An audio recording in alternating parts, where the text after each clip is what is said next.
4 stages completed and 4 to go. We're over the halfway point in Giro d'Italia Women for 2025. A relatively short stage in prospect for stage 5, one that's billed for the sprinters. Absolutely pan flat, no classified climbs along the way as the riders make their way through Veneto region, Merano, near Venice to Monselice. So far as the crow flies, the finishing circuit of 14.2 kilometers to be traversed and plenty of twists and turns along the way in what would turn out to be a dramatic day of racing. Marlen Reusser back in the pink jersey, 16-second advantage over the reigning champion Elisa Longo-Borghini starting the day. Sarah Gigante starting in 3rd place, 34 seconds back. Antonia Niedermayer, the white jersey, in 4th overall. And when the flag came in, the early break establishing itself almost instantly. 5 riders clear of the field, 4 from the host nation, indeed 4 riders local to the region. And Franziska Brause, though, was the German interloper for the Sarah Tizet squad, taking the intermediate sprint after 37 kilometers ahead of Ragusa, Zontone and the rest.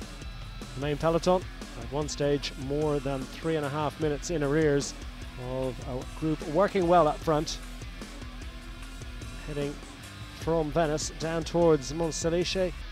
The leader of the Queen of the Mountains classification, Sarah Gigante, at the back of the group, and just avoiding this one of several pile-ups in a stressful day for the main peloton.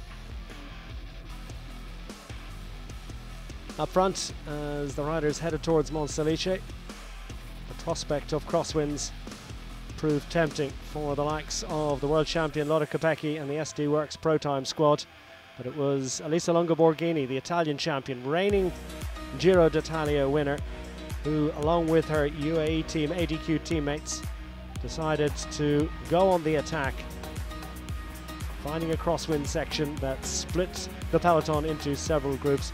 Sarah Gigante in the 3rd group on the road that would eventually join up with the rest of the main peloton.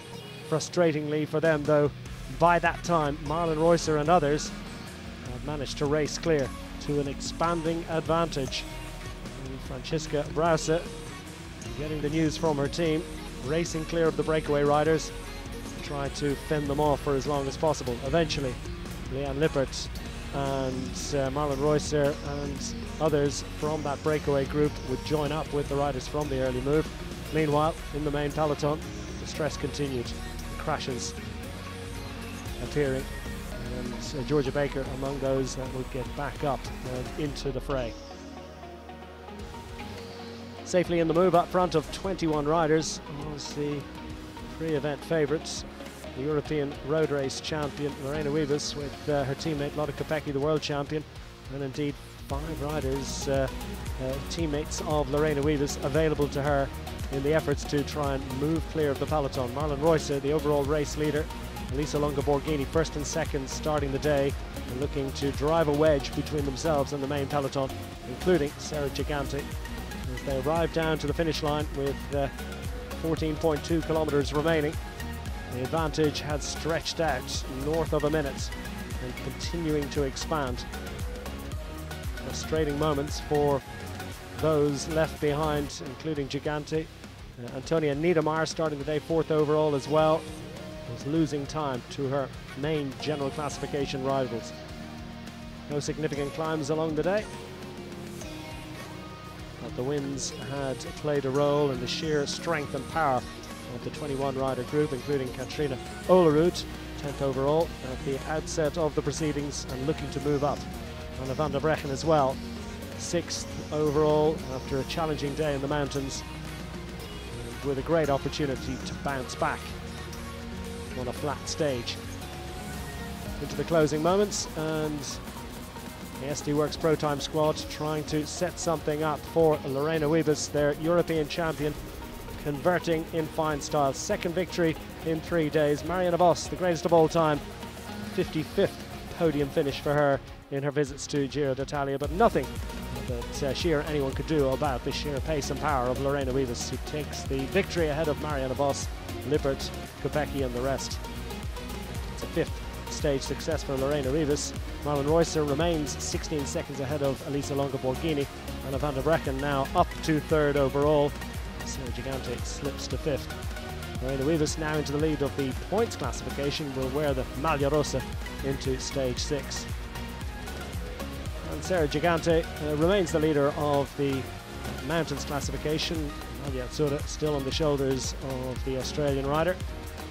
Antonia Niedermayer remains the leader of the young rider classification ahead of Isabella Holmgren. Lorena, congratulations. We have seen once again the amazing work from Lotte and you, like in Trento. How do you feel? And I mean, is there someone that can beat you too? For now not, I think, but no, the whole team did actually really good, because first we had a breakaway and we controlled it with the team, and then yeah, together with Team UAE we put it actually a bit in the gutter, and then the peloton broke. And we were with a lot of girls in, so that was really good. And yeah, we had to finish it off. And the girls did amazing again with Barbara and Lotte as the lead-outs. Yeah, it's really great to have them. Yeah, we have seen your whole team group with you and other 5 riders in the front of the race. How important is it to send this message to the other team? Yeah, it's important also for the GC, for Anna. It's nice that we could make this move.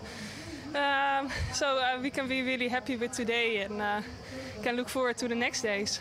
You're not the leader of the Maglia Rossa. I mean, this could be a goal for you. No, yeah, it will be hard the upcoming days, but you never know. Thank you so much. Thank you. Another day in pink, what are the feelings? How are the feelings? Yeah. Yeah, it's nice. Like, I was afraid a bit of this stage because it was expected to be a bunch sprint, and it was a very technical final with narrow roads, a lot of corners. It's not what I like to do in life. So I was more like, can we get through that stage safe? And that we were in that small group and could do a big team time trial in a good way. Everybody was really working nicely together. It was super cool and yeah, nice. Now the GC, see you and Lisa at the top, and then at the third place Anna van der Bergen, but with 1 minute and 52 seconds. So do you think the fight for the Maglia Rosa for the next days will be only between you two, or maybe something different could happen? I think it's mainly, I guess it's mainly between Elisa and me. But as you could see today, it was not expected like this, and that's the interesting thing in this sport. You never know what happens, so I would never say it's one of us. Let's see what happens, but most probable, yes. Looking at today, looking at tomorrow and the next stages, we'll enter the hottest part of the Giro. So how, as a team, will you face it? I mean, you want to keep the Maglia Rosa, this is the main goal. The hottest part, in terms of temperature, you mean? Both temperature. Okay, in terms of temperature, I like it because I have the feeling I have less a problem when it's hot than others. In terms of the stages, I like it also because what we were expecting today for me is like the worst. A big bunch, dangerous, so the next day is going to be very exciting, and yeah, I think who wants to win has to attack me, and I like this situation. I like it. Good luck for tomorrow, thank you. Sarah, we have seen you today losing some position, but I mean, this is what you expected, right? We were hoping to hold on to the third on GC today. We weren't really wanting that split in the end, but it was a really well-deserved ride from the winners in that lead group. And yeah, my team worked so hard today to still do their best to minimise the time gap. So of course it's not what we wanted, but yeah, I can't thank my team enough. Looking at tomorrow, what will be the plan? I mean, keep the Maglia Azzurra? Yeah, I hope to hold on to it. I mean, today it was pretty easy to hold on to it. All I had to do was finish.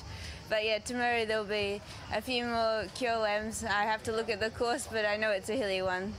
Weather condition in the next days will change a little bit because it's going to be more sunny, more hot. What do you think about that? I like when it's hot and sunny. I'm from Australia, so the hotter the better. Wow, so good luck and thank you. Thank you. Antonia, so how was the race? Because we expected a very calm, quiet race, but it doesn't mean like that.